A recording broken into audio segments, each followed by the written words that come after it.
نحمده ونصلي ونسلم على رسوله الكريم اما بعد فاعوذ بالله من الشيطان الرجيم بسم الله الرحمن الرحيم قال الله تبارك وتعالى في شان حبيبه ان الله وملائكته يصلون على النبي یا ایہا الذین آمنوا صلوا علیہ وسلموا تسلیما۔ درود پاک بآواز بلند اللہ جل وعلا کی حمد و ثنا اور حضور سرور کائنات، مغفر موجودات، زینت بزم کائنات، دستگیر جہاں، غمگسار زماں، سید سروراں، حامی بے کساں، قائد المرسلین، رحمت للعالمین، آقا نامدار، مدنی تاجدار، تاجدار عرب و عجم، فخر بنی آدم، رسول محتشم صلی اللہ تعالی علیہ وآلہ وسلم کے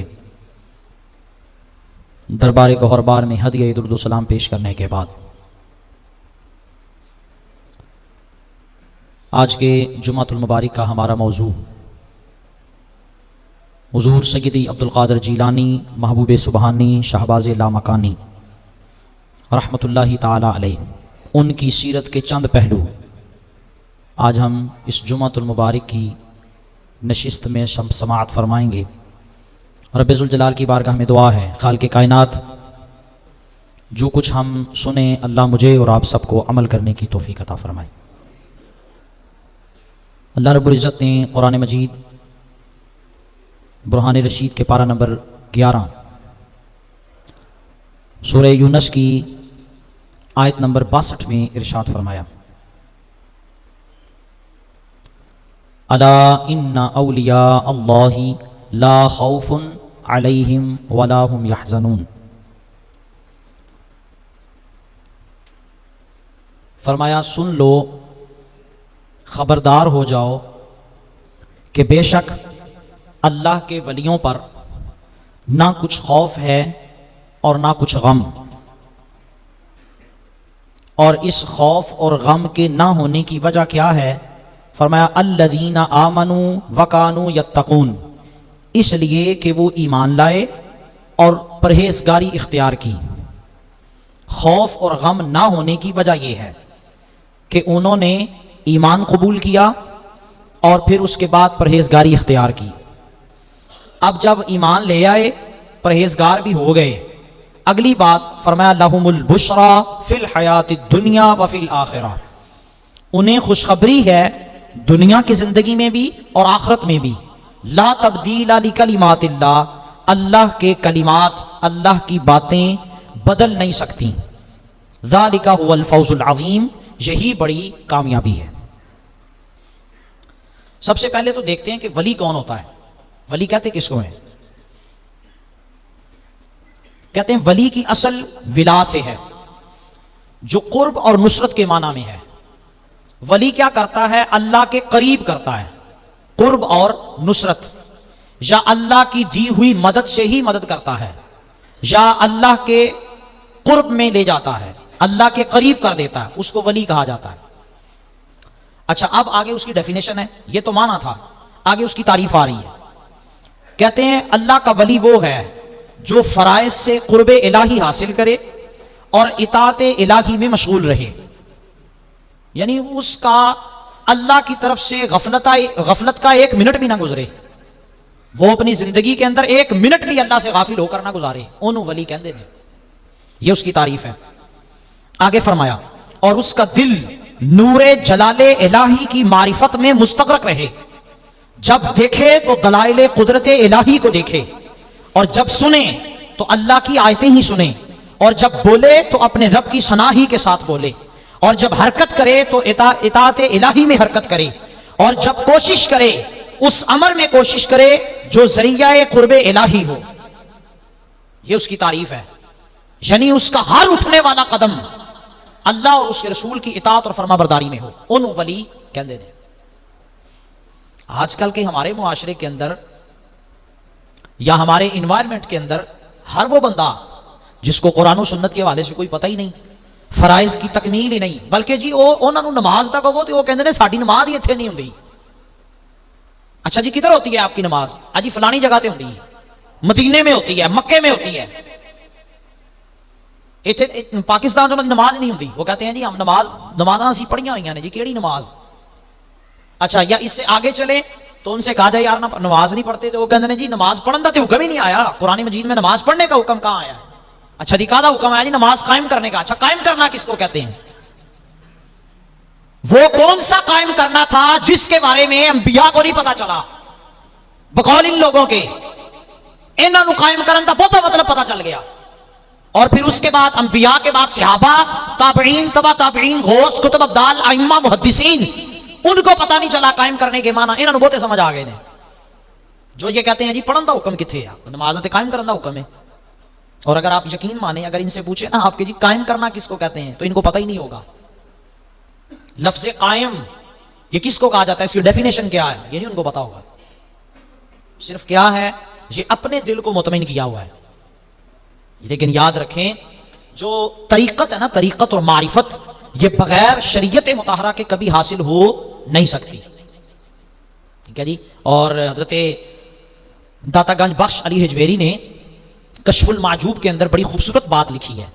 وہ فرماتے ہیں کہ اگر کوئی بندہ شریعت کے بغیر، گل بڑی توجہ نال سننا لی، میں آہستہ آہستہ بولوں گا تاکہ آپ کو سمجھ آئے۔ آپ فرماتے ہیں اگر کوئی شخص شریعت مطہرہ کے بغیر طریقت یا ولی ہونے کا دعویٰ کر جائے، اگر کوئی بندہ، پھر کہہ رہا ہوں، اگر کوئی بندہ شریعت مطہرہ کے بغیر ولی ہونے کا یا پیر ہونے کا دعویٰ کر جائے، وہ ایسے بیل کی طرح ہے جس کو جویا جائے، وہ چلتا تو رہتا ہے، چکر کاٹتا ہے، لیکن اس کی منزل کوئی بھی نہیں ہوتی۔ انہیں کتنے جانا ہے؟ کتنے بھی نہیں، انہیں گھومنا ہے بس۔ وہ پرانے دور میں ہوتے تھے نا، کنوؤں کے درمیان، کنوؤں کے بیل گھومتا تھا، پھر پانی نکلتا تھا یوں کر کے، تو وہ گھومتا رہتا ہے، لیکن وہ اس کے گھومنے اور چلنے کا مطلب اس کی کوئی منزل ہے، اس نے کہیں پہ جانا ہے؟ نہیں، وہ گھوم رہا ہے۔ تو یہ مثال دی آپ نے فرمایا اگر کوئی شخص شریعت مطہرہ کے بغیر، بھئی نماز کیا شریعت نہیں ہے؟ روزہ کیا شریعت نہیں ہے؟ غیر محرم سے پردہ کرنا کیا یہ شریعت نہیں ہے؟ وہ کون سا ولی اور کون سا پیر ہے جو علل اعلان بغیر حجاب کے، بغیر پردے کے خواتین سے ملتا ہے؟ حالانکہ آپ نبی علیہ السلام کی زندگی کو دیکھیں تو حالانکہ انبیاء کے لیے تو وہ حکم ہی نہیں شریعت کے جو ہمارے لیے ہیں، اس کے باوجود نبی علیہ السلام نے خواتین کی بیعت پتہ کس طرح کی ہے؟ ایک پیالہ، اس کے اندر پانی تھا، ہاتھ رکھا پھر نکال لیا، اس کے ذریعے ساری خواتین نے بیعت کی۔ مولا علی شیر خدا کرم اللہ تعالی وجہہ الکریم، آپ کپڑے کے ذریعے سے بیعت کرتے تھے، کپڑے کا ایک ٹکڑا، ایک حصہ اپنی طرف اپنے ہاتھ میں پکڑتے، دوسرا حصہ عورتیں وہ پکڑ کے بیعت کی جاتی تھی۔ یہ ایک ایسا پیر آ گیا جی نواں، جس کو شریعت کا اتنا بھی نہیں پتا کہ اللہ اور اس کے رسول کی تعلیمات کیا ہیں پردے کے حوالے سے۔ قرآن تو کہتا ہے کہ مومن جو ہیں ان کے لیے یہ ہے کہ وہ اپنی نگاہوں کی حفاظت کریں، اپنی نگاہوں اور شرمگاہوں کی حفاظت کریں۔ اے محبوب آپ مومن خواتین سے کہہ دیں کہ یہ اپنی نگاہوں اور شرمگاہوں کی حفاظت کریں۔ تو سب سے پہلی جو تعریف میں بات آئی وہ کیا آئی کہ وہ اللہ کا ولی جو فرائض سے قرب، نماز پڑھنا کی ہے فرض، وہ ولی کیسے ہو سکتا ہے جو نماز کو چھوڑ دے؟ آپ اگر کسی کو کہتے رہے تو کہتے رہے، قرآن و سنت میں وہ اللہ کا ولی نہیں ہے جو نماز چھوڑ دے۔ یہ سب سے پہلی ڈیفینیشن ہے ولی کی کہ وہ فرائض کے ذریعے سے اللہ کا قرب حاصل کرتا ہے، ٹھیک ہوگا جی۔ اگلی بات، اور وہ اطاعت کرتا ہے اللہ اور اس کے رسول کی، وہ ہر وقت اللہ اور اس کے رسول کی اطاعت اور فرما برداری میں رہتا ہے، اور کبھی زندگی میں ایسا ہو ہی نہیں سکتا کہ وہ اللہ اور اس کے رسول کی نافرمانی کر جائے، لیکن اگر ہو جائے تو پھر اس کی توبہ بھی بڑی ہوتی ہے، اس کے اندر پھر خشیت الہی بھی ہوتی ہے۔ غلطیاں تو انسان سے ہوتی ہیں، یہ تو ایک الگ بات ہے، لیکن پھر ان کا رب کی بارگاہ میں گریہ ازاری کرنا، اللہ کی بارگاہ میں رونا، اور اللہ کی بارگاہ میں رونے کا انداز پتہ کیا ہے؟ فرض نماز تو ساڑھے کو مطلب ہم قضا ہو جائے تو ہمیں اتنا فیل ہی کوئی نہیں ہوتا، ہمیں اتنا محسوس ہی نہیں ہوتا کہ ٹھیک ہے فرض نماز چھاڑ دیتی، قضا ہو گئی، پھر کی ہو گیا؟ نہیں، بلکہ فرض نماز تو کیا، اگر وہ زندگی میں نوافل بھی چھوٹ جائے نا تو وہ اس پر بھی اللہ کی بارگاہ میں توبہ کرتے ہیں۔ کیوں؟ اس لیے کہ وہ یہ کہتے ہیں کہ ساڑھی جتنی بھی زندگی سی نا، اس زندگی میں ہر لمحہ اللہ اور اس کے رسول کی فرما برداری ہے، اللہ کی عبادت ہے، اور اگر وہ لمحہ ہم سے ضائع ہو گیا، غفلت میں گزرا، تو یہ نہیں گزرنا چاہیے۔ اس بات پہ توبہ ہو رہی ہے۔ ہم فرض چھوڑ جاتے ہیں، توبہ نہیں کرتے، اللہ سے معافی نہیں مانگتے، جھوٹ بول دیا معافی نہیں مانگتے، فرائض کو کمپلیٹ نہ کیا معافی نہیں مانگ رہے، گناہوں کی کثرت ہو گئی معافی نہیں مانگی، تے دوجے پاسے نفل چھوٹ گئے تو معافی منگی جا رہی. یہ ہے توبہ. اس پر ایک چھوٹا سا جو ہے نا وہ واقعہ آپ کو سناؤں گا. بڑا ایمان آپ اس کی وجہ سے آپ کا ایمان تازہ ہوگا کہ یار معافی دیکھ لو کتنے منگی جا رہی ہے, کہاں رب کی بارگاہ میں توبہ کی جا رہی ہے, حالانکہ فرائض پورے ہیں. حضرت امام احمد بن حنبل, آپ نے غلام خریدا, غلام کو خرید کر گھر لائے, نوجوان تھا وہ, خرید کے گھر لائے. بڑی توجہ سے سنیے گا بات, اگر یہی آپ سبق لے کے چلے جائیں تو میرا خیال ہے کہ جمعے کا مقصد پورا ہو گیا. غلام کو خریدا, گھر لے کے آئے اور اس کو کہتے ہیں کہ تم بتاؤ تمہارا نام کیا ہے. انہوں نے کیا حضور غلام جو ہے نا اس کا کوئی نام نہیں ہوتا, آقا جس نام سے بھی پکارے غلام کا وہی نام ہے. انہوں نے کہا اچھا چلو یہ بتاؤ کھاؤ گے کیا. امام احمد بن حنبل نے اپنے اس خریدے ہوئے غلام سے پوچھا کہ تم کھاؤ گے کیا. انہوں نے کیا حضور غلاموں کی چاہت نہیں ہوتی, آقا ان کو جو بھی دے دے نا کھانے کے لیے وہ کھا لیتے ہیں, ان کی خواہشات نہیں ہوتی, ان کی آرزویں نہیں ہوتی, ان کی تمنائیں نہیں ہوتی, جو آقا کھانے میں دے دے وہ کھا لے. آپ نے فرمایا اچھا یہ سارے کمرے ہیں تمہارے سامنے, رہنے کی جگہ ہے, تم دیکھ لو جو جگہ تمہیں پسند آتی ہے تم وہاں پہ رہ لو. انہوں نے کیا حضور غلامہ دے نخرے نہیں ہوندے, آقا جس جگہ پہ رہنے کے لیے جگہ دے دے بس وہی ہے. آپ نے فرمایا چلو ٹھیک ہے تمہاری مرضی ہے. کہتے ہیں کہ وہ میں نے دیکھا اس کو, میں نے آبزرو کیا, نوٹس میں لی یہ بات کہ وہ اپنی محنت سے بڑھ کے کام کرتا, سارا دن کام کرتا اپنی محنت سے بڑھ کے, ٹھیک ہے. اور یہ اس نے کہا تھا کہ جب نماز کا وقت ہوگا تو پھر میں آپ کا کوئی کام نہیں کروں گا. یہ اس نے پہلے ڈیل کی امام احمد بن حنبل سے. اس نے کہا حضور جب نماز کا وقت ہوگا تو آپ مجھے کوئی کام نہیں کہیں گے. تو کلیئر ہو گیا معاملہ. اب جس وقت رات ہوئی نا تو امام احمد بن حنبل کہتے ہیں رات کا پچھلا پہر تھا, میری رات کو آنکھ کھلی, تہجد کا وقت تھا, تو میں اس کے کمرے کے پاس سے گزرا, دیکھا تو اس کے کمرے اور آسمان کے درمیان نور ہی نور ہے, اور وہ اللہ سے معافی مانگ رہا تھا. اچھا اور معافی سننا ذرا, جس وجہ سے میں نے آپ کو یہ بات سنائی ہے وہ بات سنیے گا. اس بچے نے پتا کیا کہا, اس نوجوان نے اللہ سے معافی کیسے مانگی. انہوں نے کہا یا اللہ ایک تو میرا مالک ہے اور ایک میرا مالک احمد بن حنبل ہے, تیرے بھی مجھ پر ذمہ داریاں ہیں, میرے اوپر فرائض ہیں تیرے, اور احمد بن حنبل کے بھی فرائض ہیں, وہ بھی میرا آقا ہے, وہ بھی میرا مالک ہے زمین پر. تو چاہیے تو یہ تھا کہ تو نے مجھے پیدا کیا ہے, سر کے بالوں سے لے کے پاؤں کے تلووں تک ہر نعمت سے نوازا ہے, تو چاہیے تو یہ تھا کہ ہر وقت تیری عبادت کی جاتی, لیکن مجھ پر احمد بن حنبل کے بھی فرائض ہیں. میں سارا دن عبادت نہیں کرتا, صرف 5 نمازیں پڑھتا ہوں یا تہجد کی نماز پڑھتا ہوں, اس کے علاوہ کوئی عبادت نہیں کرتا, باقی سارا وقت میرا غفلت میں گزرتا ہے. یا اللہ میرا یہ جو وقت غفلت میں گزرتا ہے نا, میں اس پر توبہ کرتا ہوں, مجھے معاف کر دے. بھائی ادھر تو نماز قضا ہو کے معافی نہیں مانگی جا رہی, فیل ہی نہیں ہو رہا, محسوس ہی نہیں ہو رہا کہ یار نماز چھوٹ گئی ہے, غلط ہوا ہے نہیں. اور وہاں معافی کس بات پہ مانگی جا رہی ہے کہ باقی جو وقت گزرا ہے غفلت میں وہ نہیں گزرنا چاہیے, غلط ہوا ہے. اور یہ میں نے اللہ کی نافرمانی کی ہے, 6 جائے کہ مجھے 24 گھنٹے اللہ کی عبادت کرنی چاہیے تھی. لو جی اس گل تے معافی منگی جا رہی ہے. ساون کی کالی راتوں میں جب بوندا باندھی ہوتی ہے, وہ راتوں کو اٹھ اٹھ کر روتے ہیں جب خلقت ساری سوتی ہے.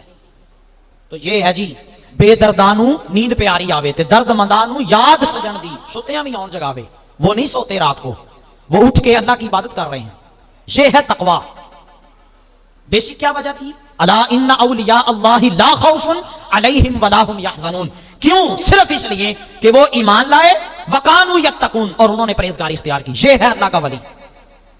جب صبح ہوئی نا تو امام احمد بن حنبل کہتے ہیں میں اس کے ساتھ مسجد میں نے نماز پڑھی, فجر کی نماز پڑھ کے میں اس کے پاس آ کے بیٹھ گیا.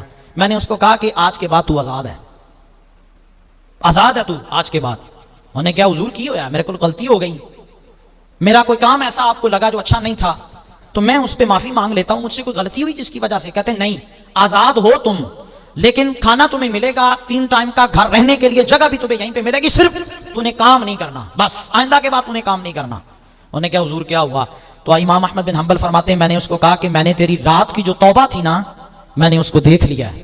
اوئے بس اتنی بات کی, اس نے سجدے میں سر رکھا اور اس نے کہا مالک یہ تو نے کیا کیا, مجھ کو بھی فاش کر دیا, میں ہی تو ایک راز تھا سینہ کائنات میں, میں مد تو رہا تھا راز میں, یہ تیرا شوق دید کشاں کشاں مجھے بھی کھینچ لایا نواز میں, مولا یہ تیرا اور میرا یہ راز تھا, تو نے راز ہی کھول دیے ہیں.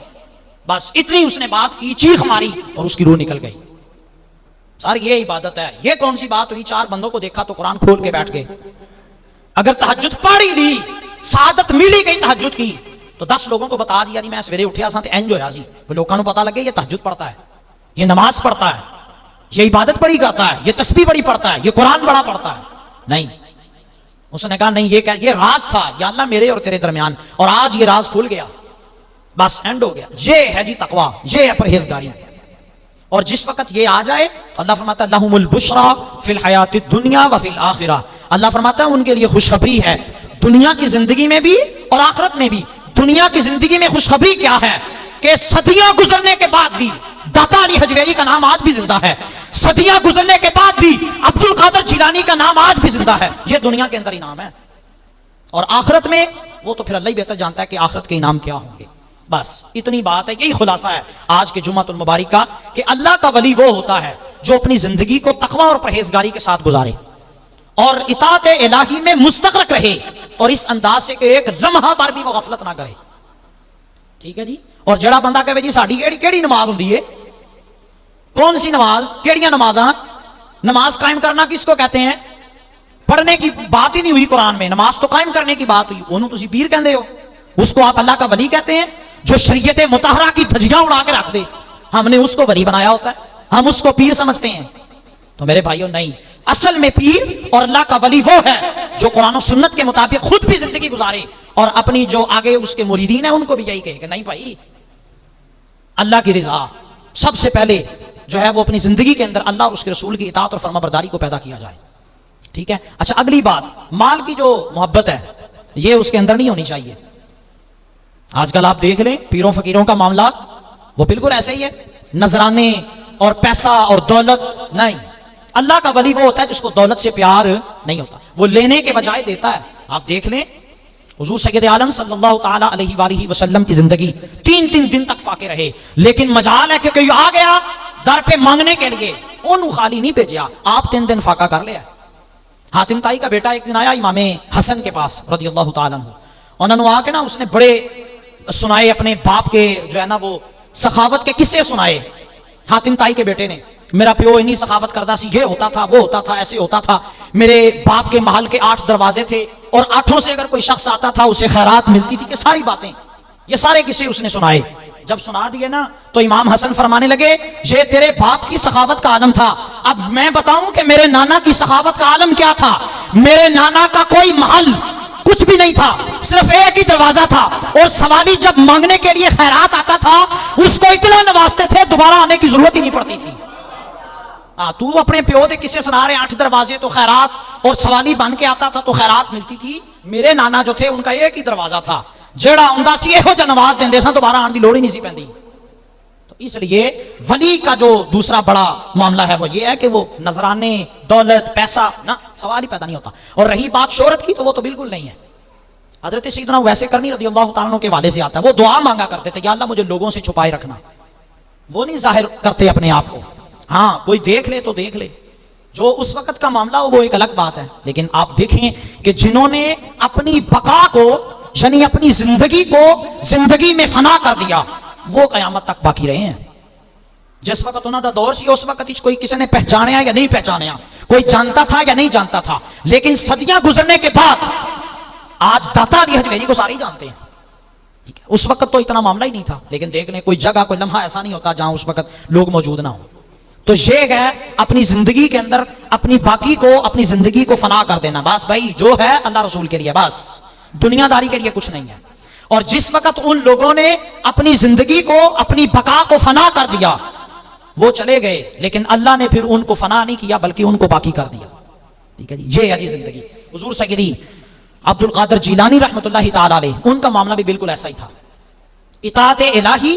اور پھر صرف ایک دفعہ ہی، آپ نے وہ واقعہ اکثر سنا بھی ہوگا پڑھا بھی ہوگا کہ ماں نے صرف ایک دفعہ کہا تھا جھوٹ نہیں بولنا. بس یہ ہے سیرت، یہ ہے تقویٰ، یہ ہے پرہیزگاری. ماں نے کہا پتر جھوٹ نہیں بولنا ساری زندگی، جو مرضی ہو جائے، جان چلی جائے جھوٹ نہیں بولنا. بغداد کا سفر پہلا ہی سفر تھا، تو ان کی والدہ جو تھی 40 دینار انہوں نے سلائی کیے، اور جب ڈاکوؤں نے لوٹا رستے میں قافلہ تو انہوں نے عبد القادر سے بھی پوچھا عبد القادر تم بتاؤ تمہارے پاس کیا ہے. انہوں نے کہا جی میری ماں نے 40 دینار میری قمیض کے اندر سلائی کی ہے، میرے پاس وہی ہے. وہ چور نے کہا یار تو نے سیدھا ہی بتا دیا ہے، تو چھپا سکتا تھا، تو کہہ سکتا تھا میرے پاس کچھ نہیں ہے. ہونا کیا نہیں. میری ماں نے گھر سے نکلتے ہوئے مجھے یہ نصیحت کی تھی کہ عبد القادر زندگی میں کبھی جھوٹ نہیں بولنا. اللہ اکبر. اس چور کو خیال آیا کہ جو بندہ اپنی زندگی کے اندر ماں کے کہنے کا، اس کے فرمان کا اتنا حیا کرتا ہے، تو میں تو سالوں گزر گئی، میں تو اللہ کی بھی نافرمانی کر رہا ہوں، میں کیسا اس کا بندہ ہوں. اس نے توبہ کی اور جتنے اس کے ساتھ سے سب نے تو اے ہوں دی اللہ دا ولی جو خود بھی صراط مستقیم پر رہے اور قرآن و سنت پر رہے، اور جو اس کے ساتھ لگے اس کو بھی قرآن و سنت کے ساتھ اٹیچ کر دے. یہ ہوتا ہے اللہ کا ولی. ٹھیک ہوگا جی. تو لہٰذا آج کے اس جمعۃ المبارک کی مختصر سی نشست کے اندر ہم نے 2 باتیں سیکھی ہیں کہ نمبر 1، اللہ کا ولی وہ ہے جو اطاعت الہی میں مستغرق رہے، اس کا کوئی منٹ اور کوئی سیکنڈ اللہ سے غفلت میں نہ گزرے. اور وہ حریص کس چیز کا ہے؟ نیکی کا، پیسوں کا نہیں، دولت کا شیدائی نہیں ہوتا وہ، بلکہ وہ لوگوں میں خیرات کرنے والا ہوتا ہے. اللہ کی بارگاہ میں دعا ہے ہم سب کو عمل کی توفیق عطا فرمائے. وآخر دعوانا الحمدللہ رب العالمین.